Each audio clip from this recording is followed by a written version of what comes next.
I'm Nathan Hodge. I'm a national security and current affairs reporter based in Washington, D.C. I now write for the Wall Street Journal, and I'm the author of Armed Humanitarians, A Rise of the Nation Builders. It's a book about basically how we got where we are today in places like Afghanistan and Iraq. It's about the military's embrace of diplomacy and development work and the increasing militarization of our foreign policy. It's a book that takes the reader from places like Africa to the former Soviet Republic of Georgia to Afghanistan and Iraq, and looks to the future as well. The U.S. military, in response to the failures of shock and awe in Iraq, turned to counterinsurgency theory and practice as a way to salvage the situation. And a lot of the tools that were available to the counterinsurgents were essentially nation-building tools. And I talk in the book about, for instance, talking with General Petraeus, who sort of became the godfather of this almost grassroots counterinsurgency movement. And he said that nation-building is not optional.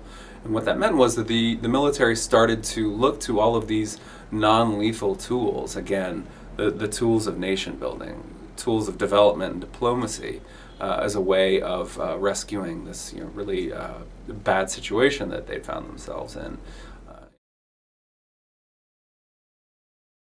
Haiti was the best example, though I think very differently from Iraq and Afghanistan. It was a case where they have this phenomenal logistics capability. They were able to surge over 20,000 people in a very short space of time to basically help stabilize the situation, get in, rescue people who needed to be rescued, set up the rudiments of restore some of the rudiments of infrastructure, but then get out, because the military's main job is not development.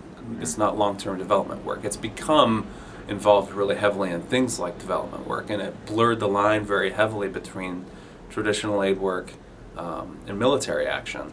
But in a case like Haiti, you see the kind of phenomenal planning capability and the resources that the military can bring to bear.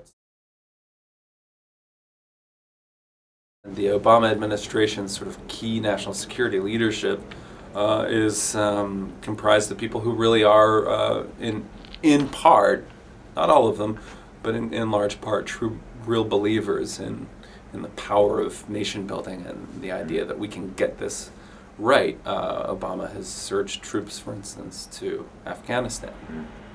He, most crucially, if we're talking about Secretary of Defense Gates, kept him on from the previous administration. This ensured that there would be a lot of continuity.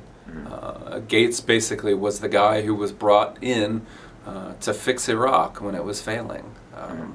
And he can take as much credit as a Petraeus for being an architect of the surge. But again, the surge approach became really synonymous with what Secretary of Defense Gates has called armed nation building. This is the project that the United States is involved in Iraq and Afghanistan.